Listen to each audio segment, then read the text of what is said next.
basic walk cycle in 3D in real time. The way that I tend to do it is the layered fashion rather than pose to pose. So I'll be working with individual channels of movement and eventually arriving at the finished poses when it's all said and done. So to get started here, I'm going to do a 24 frame walk cycle. So frames 1 and 25 will be the same pose, but I'm never going to see frame 25.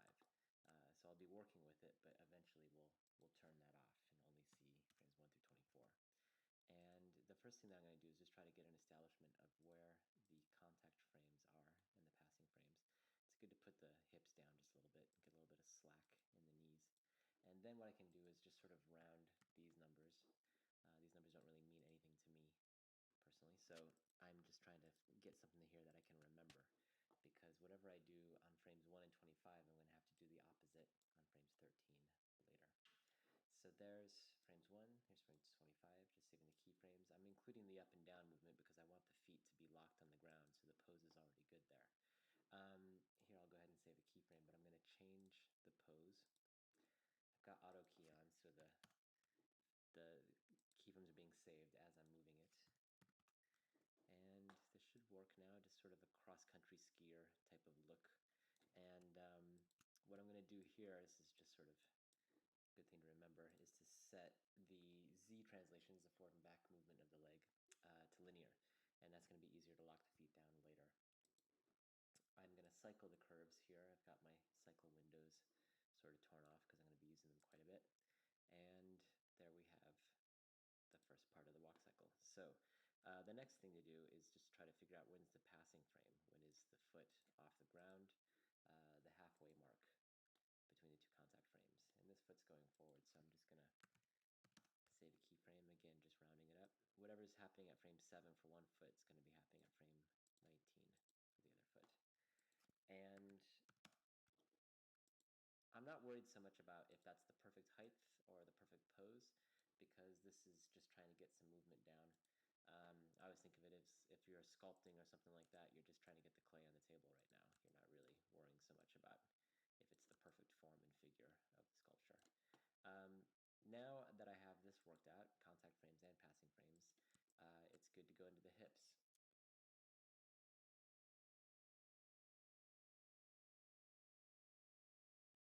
So for the hip animation, you can approach it any way that you feel is the most intuitive. For me, when I look at a walk cycle, I see the up and down movement. That's the most obvious type of movement, at least for a character with this type of anatomy. So to establish the up and down movement, I'm going to try to figure out first where that contact frame is here at 13. And what I find is that 1 or 2 frames before the contact frame is when the hip is in the high position. So I'm just going to get there and save a keyframe. And whatever's happening at frame 12 is also going to be happening at frame 24 to make the cycle work. So now, as the foot's gone down on the ground, it's ready to receive the weight of the hips. So I'm just going to pull that down, and now you'll see the first little up and down movement. We can look at the graph editor here to see what the hip curve looks like, and we can cycle that. And in cycling that, we should be able to see a repeating kind of effect.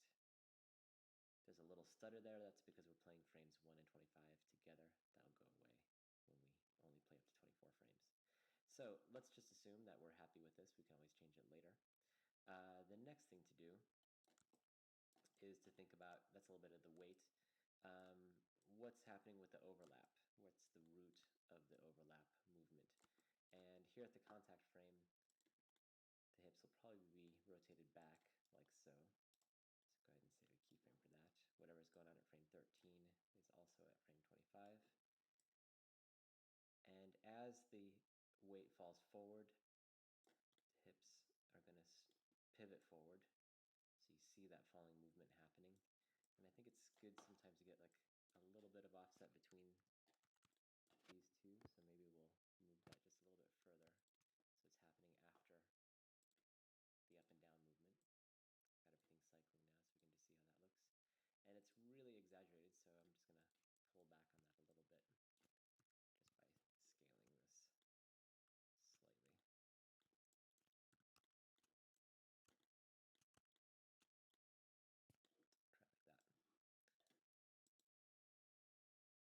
that. I'll leave it like that for now and come back to it later, again, to see if we need to adjust it. Most likely we will. So the next thing I'm going to do, that's sort of dealing with the weight. The other thing to deal with is the locomotion. And in the locomotion, I'm thinking about the swinging of the hips. What is it that's making that foot go forward? And the root of that movement is happening here in the hips. So I'm just going to give a little bit of a pivot there. And whatever's going on at frame 25 is also going to be here at frame 1. Sorry, vice versa. And at frame 13, I'll have the opposite because the other foot is forward. So minus 15. We can see what that looks like. All right, so you start to see a little bit of what the locomotion is behind the walk cycle. And whatever's going on here at the contact frame, we're going to have something happening at the passing frame. And there's a number of ways you can do this. You can always make them go down like so. I want to do something a little bit dynamic and kind of animated feeling. So I'm going to lift the hips up to accentuate the lifting of the foot up. So whatever I have here at frame 7, I'm going to have the opposite here at frame 19, minus 7.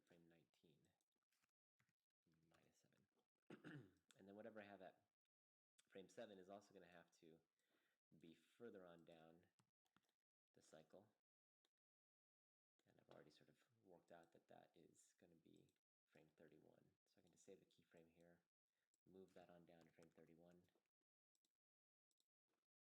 cycle. All right.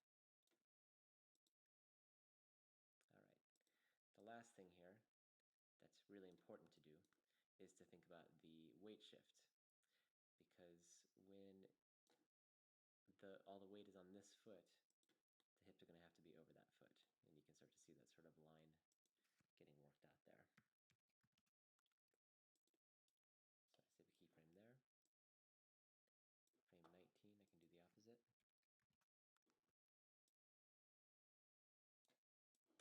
And then same type of thing. I want to copy this keyframe and move it on down to frame 31.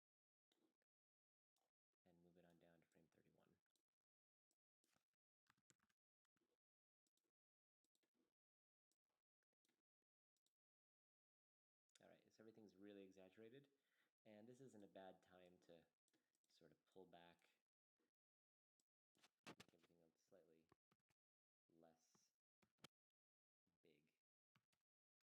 It's good to make it big in the beginning because you can at least see it working, see how it's happening, and then just pull back slightly. About 70% on these, but again, you just sort of feel it. That looks like. So he's a little bit bouncy. Maybe we could pull back on this a little bit.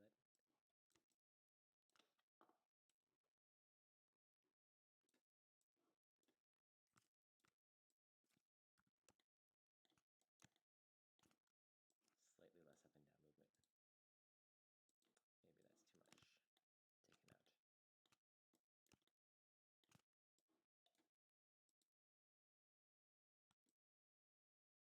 taken out. Okay, so that's probably good enough for now. We can always come back in and polish up what's going on the hips, but it's enough information about the movement to let us move now into the feet.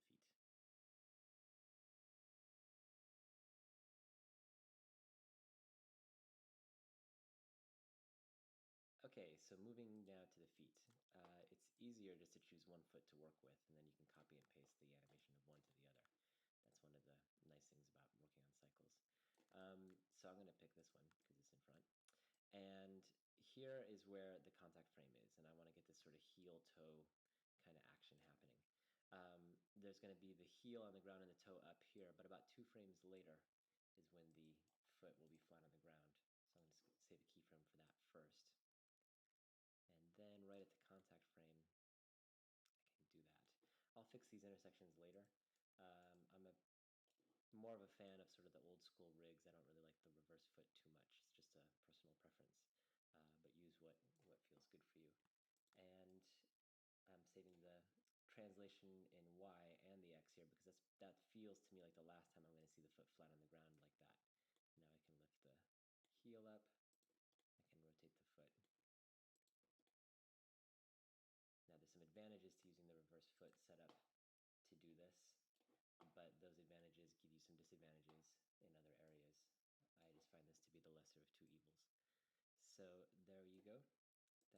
first part, and it doesn't really feel like it's got a lot of thrust to it. And part of what happens here is that once you lift up the foot right there, you lose a little bit of what makes it push off the heel, push off the ground. So if I grab these curves here, move them back, I can reestablish a little bit of the thrust of the foot there. Then what I also need to do is once the foot's in the air, it's better to give it a little bit of hang time. So what I initially did by using these linear curves here when the foot goes flat on the ground works in that moment, but when the foot's in the air, it doesn't work as much.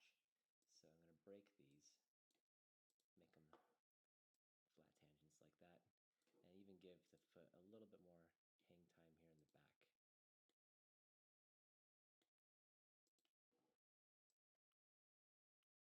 And then it'll swing forward a little bit more quickly.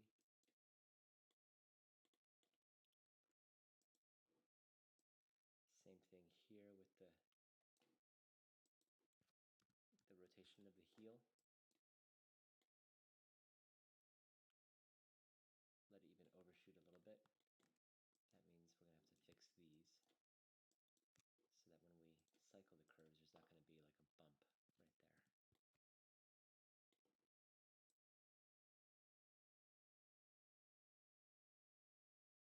Okay, and then it's not even a bad idea in some cases to let the foot overshoot slightly, or at least come quite close. Let's see, two keyframes there.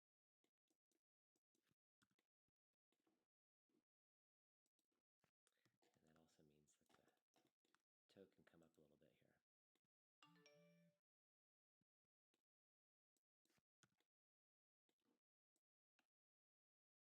All right, so let's see what we got with that. And the main thing now is to try to fix the intersection, and that'll take a little bit more time to do. But before we get into that detail, let's also work on the arc of the foot coming forward here. So I'll bring the foot slightly in, and these three channels of movement all relate to each other pretty well. They're all sort of dealing with the horizontal movement of the foot. So think of them as a family, as a group. And basically, you can go ahead and save the positions at 1, 13, and 25. Those are all the contact positions. And as it swings forward here, you can swing it out. You can rotate it a little bit like so. All right.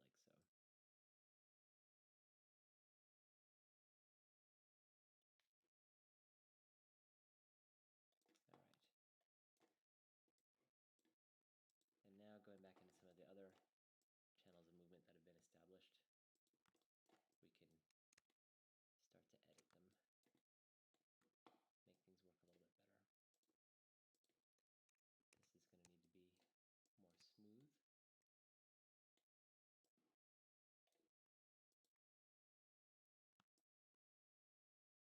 Okay, so that's sort of working.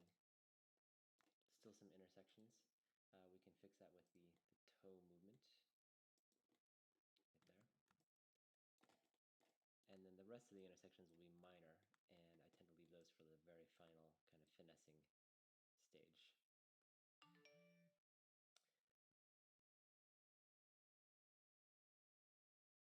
right, so I'm going to save a keyframe here where the toe should be locked down, and then just correcting it. That's all the pressure that's being built up in the toe. And then here,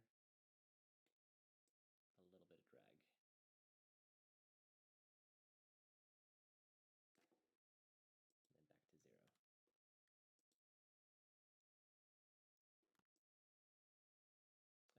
Okay, so that feels good enough for now. And it's a good idea to just make sure all of these curves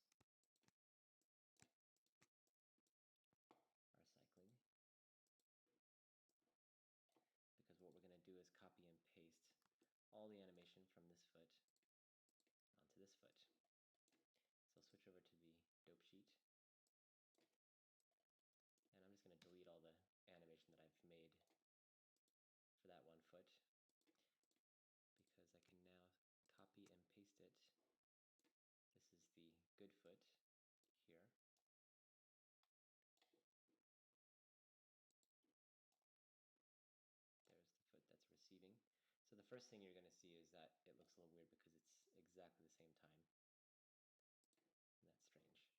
So we're going to offset all the animation on this one by 12 frames. That's half of the cycle. And now there's still a strangeness because of the way that this is rotated. And to fix that, we're going to have to flip the curves. And the curves that we flip are those same ones, the horizontal group. So I can say times equals -1, and that should invert the curves like so, giving us this sort of a feel.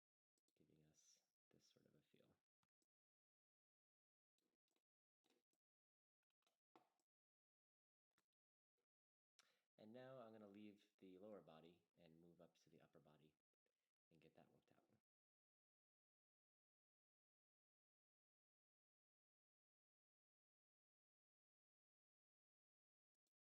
Okay, so I haven't gotten pretty far along with the lower body. It's a good time to move up to the upper body. And it's good to keep in mind also, what's the anatomy of the character and the design of the character. This guy's in a space costume, so he's probably not going to be very supple. But what we want to try to do is counter whatever's going on in the hips for the locomotion in the upper part of the body. So I'm just going to rotate here slightly the chest so that when the right hip is forward, the left shoulder is going to be forward, but that's not coming from the arm, it's coming more from what's going on inside the spine. So I save a keyframe for 1 and 25, just as before, because this is all happening on the contact frames, and then the opposite happens here.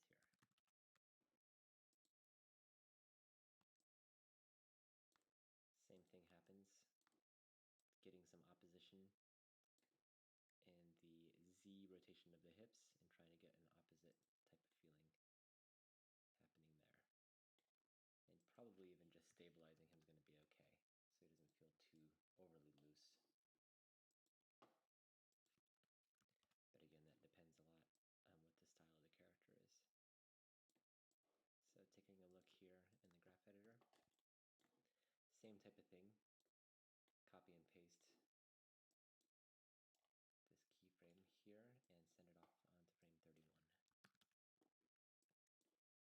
Now we can grab all these curves and we can cycle them. I've lost my cycle windows, so I'm going to have to open them up again. Okay, there we go.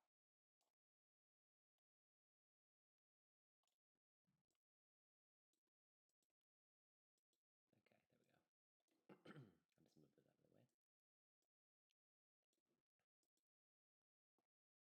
And he feels a little bit too big in the Z rotation. So I'm just going to come back on that a little bit.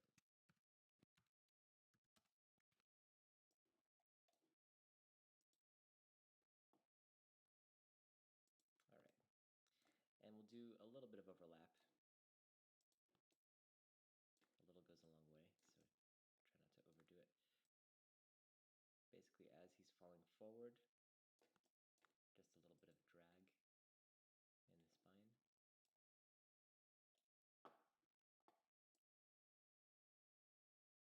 As he's coming backwards, roll forward like so.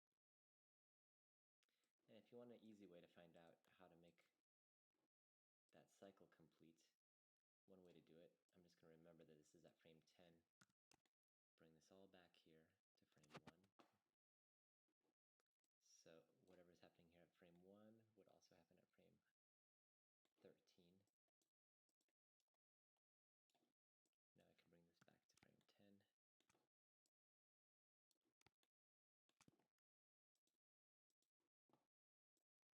It's always good to check just by checking that frames 1 and 25 are the same, so when you go back and forth between 1 and 25, there should be no change happening on screen. So there's a little bit of overlap. And now it's probably a good time to just change that to 24 just so you can see how it feels without playing 25, which is the same frame as frame 1, so you're not going to see the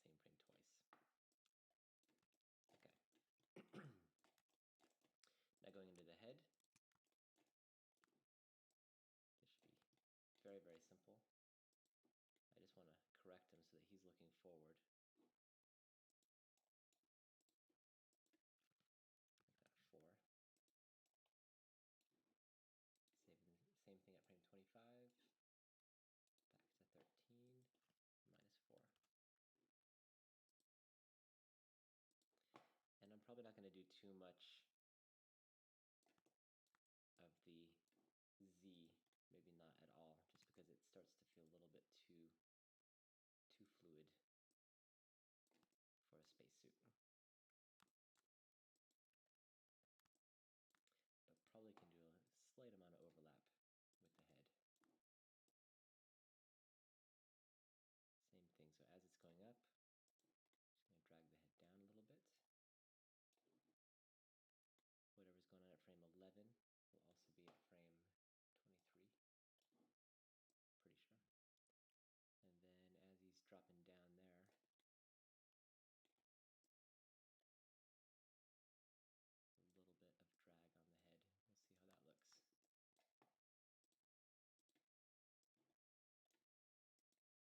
looks. And it's probably just a little bit too much.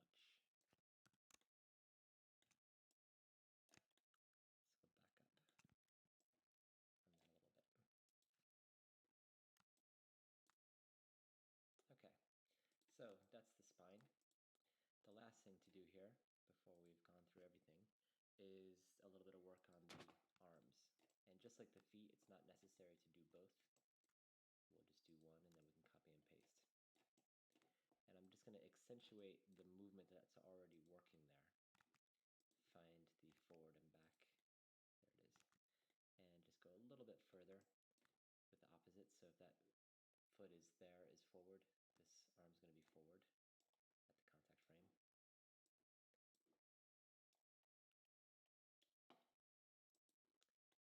Frame 13, just bring it back slightly. Now we got a little bit of arm swinging. Work down the hierarchy so that we can see what it feels like. The elbow bends. And then it will straighten.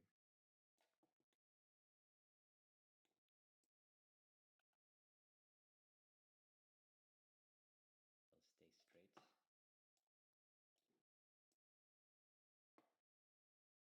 And we can just try to figure out what that would look like in the cycle. Same technique here. This is frame 6, so I'll try to remember that. And I'll just copy whatever it is here to frame 25. And then I can move this back to frame 6, offsetting this whole cycle and cycling it, giving us that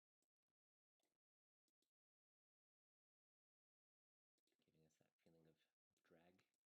I don't like this ever being too flat, just keeping things moving a little bit, even if it's just the slightest little push. We're probably not going to see too much of a difference. And maybe I can make this all a little bit straighter.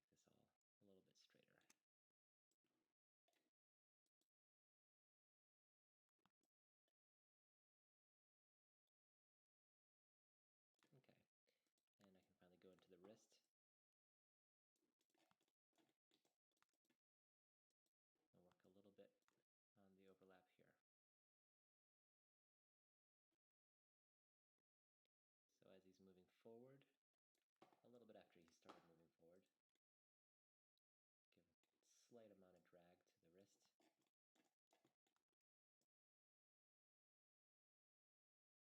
And the opposite there.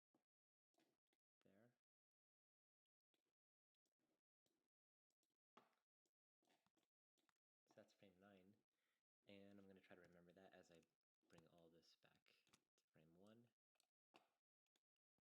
paste. Go back to frame 9.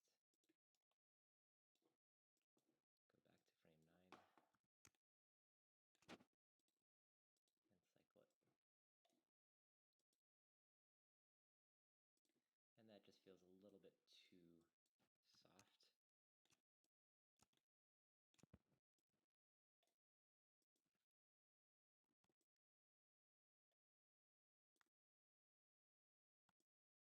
All right, so the easiest thing here to do is to copy and paste all of these controls onto all of these controls. And that's what's good for the dope sheet. First I want to make sure everything